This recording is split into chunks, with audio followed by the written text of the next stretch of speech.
বন্ধুরা, রান্নায় সোমা চ্যানেলে আমি আজ রান্না করছি মূলো দিয়ে চিংড়ি মাছের একটা রেসিপি।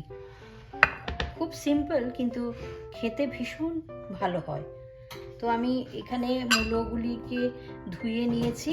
এইগুলি আসলে অনেক দিন আগে আনা হয়েছিল, তো এটা গত সপ্তাহে আমি এনেছিলাম, আর করা হয়নি। ফ্রিজে থাকতে থাকতে একটু খারাপ হয়ে গেছে। ঠিক আছে, এটা এমনিতে ঠিক আছে। এটা নিয়ে নিয়েছি, আমি ভালো করে ধুয়ে নিয়ে নিয়েছি। আর এখানে চিংড়ি মাছ নিয়েছি। এখন আমি মূলোগুলিকে কেটে নেব। আচ্ছা, আমি আগে চিংড়ি মাছগুলিতে হলুদ নুন মাখিয়ে নিচ্ছি। আমি এবার হলুদ আর নুন মাখিয়ে নিচ্ছি চিংড়ি মাছগুলোতে।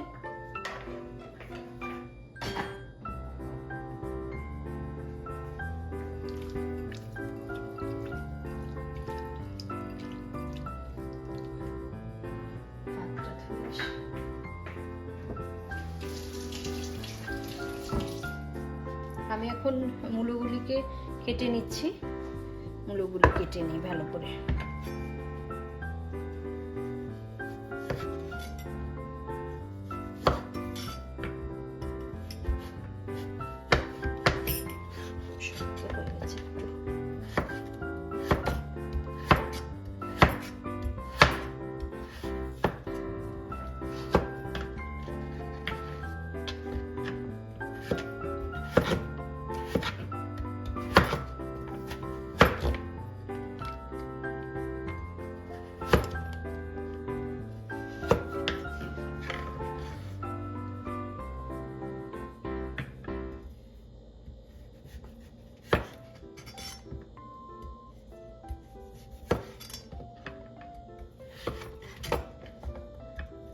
খুব একটা ফ্রেশ নেই, তো একটু শুকিয়ে গেছে। আমি মূলো মাঝখানে কড়াইটা আমি বসিয়ে নিলাম, একটু গরম হয়ে যাক তাড়াতাড়ি। গরম হয়ে গেছে কড়াই। আমি এবার তেলটা দিয়ে দিচ্ছি।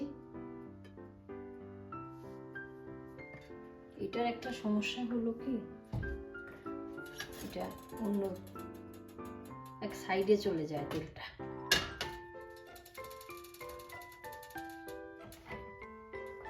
মূলোগুলি কেটে নিয়েছি, ভালোই ছিল সব। একটা দুটো প্রথম দিকের একটু শক্ত ছিল, এমনি সব কিছু একদম ঠিক আছে। আর আমার এদিকে তেলটাও গরম হয়ে গেছে। এখন আমি চিংড়ি মাছগুলি ভেজে নিচ্ছি।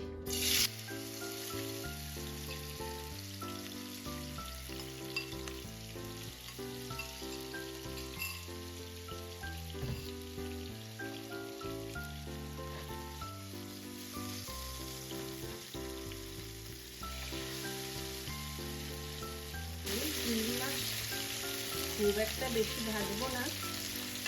চিংড়ি মাছ কখনোই খুব একটা বেশি ভাজতে নেই, হালকা ভেজে তুলে নেব।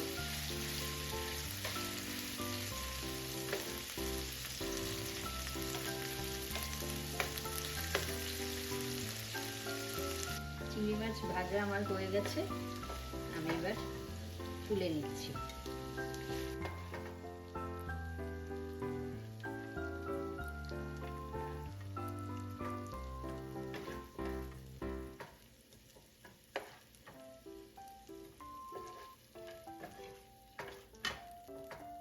আমি আর তেল দিচ্ছি না,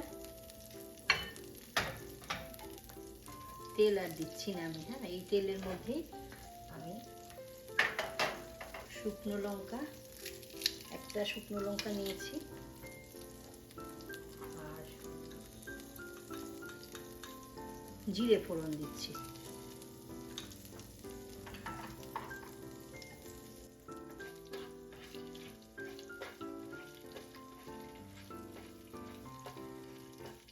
জিরেটা, শুকনো লঙ্কাটা একটু ভাজা ভাজা হয়ে গেলে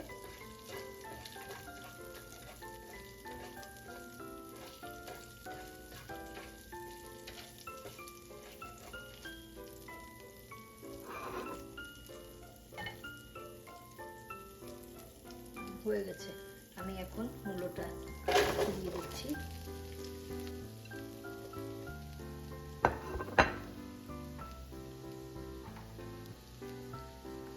আন্দাজ মতো লবণ দিয়ে দিচ্ছি।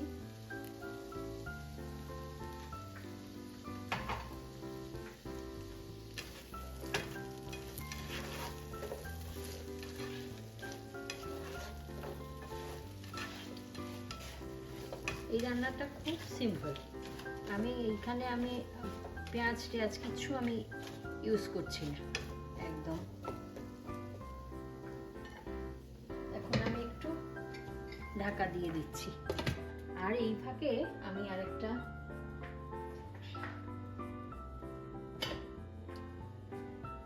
এখানে আমি একটা ছোট্ট বাটি নিয়ে নিলাম। আমি খুব একটা মশলা তো এটাতে আমি ইউজ করছি না। 1 চামচ জিরে গুঁড়ো, শুকনো লঙ্কা গুঁড়ো দিয়ে আমি এখানে একটু জল দিয়ে দেব। গুঁড়ো লঙ্কাটা এরকম করে একটু জল দিয়ে আগে থেকে একটু গুলে রাখলে একটু ভালো, না হলে যেন একটু কেমন হয়। আমিও অনেক সময় তাড়াহুড়োয় দিয়ে দিই, যখন মনে থাকে তখন ওই আগে একটু ভিজিয়ে রাখি আর কি। দেখি, আমি 3টে কাঁচা লঙ্কা দিয়ে দিচ্ছি।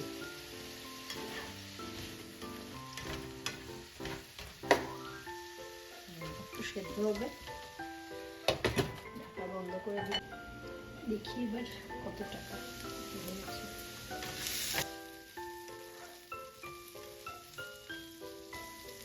এখন আমি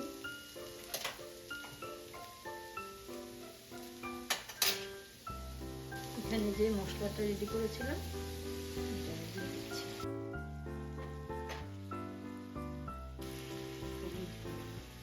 হলুদটা আমি আগে দিইনি, কারণ একটু সিদ্ধ হয়ে যাওয়ার পর তারপর একটু কষবে।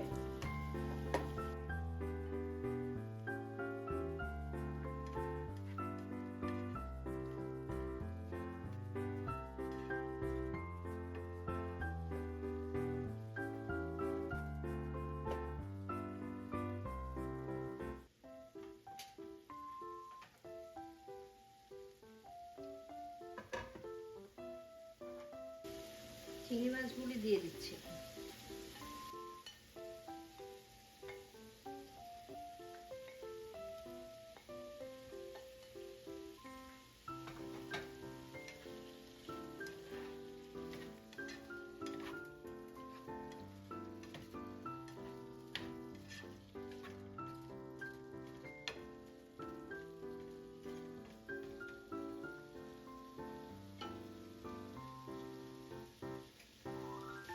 মশলাটা একটু কষে যাক।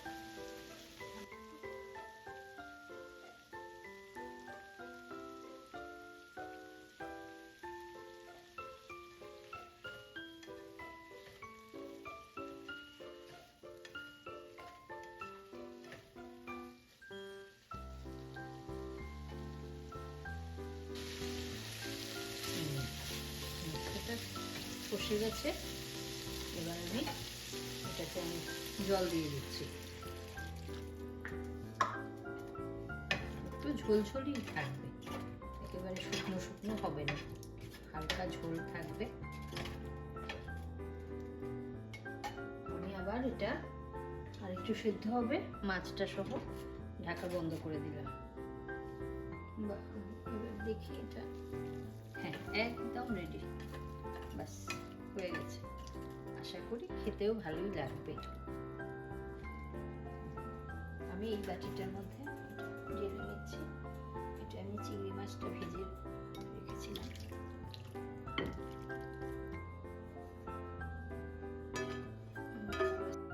এই যে আমি এখানে ঢেলে নিয়েছি।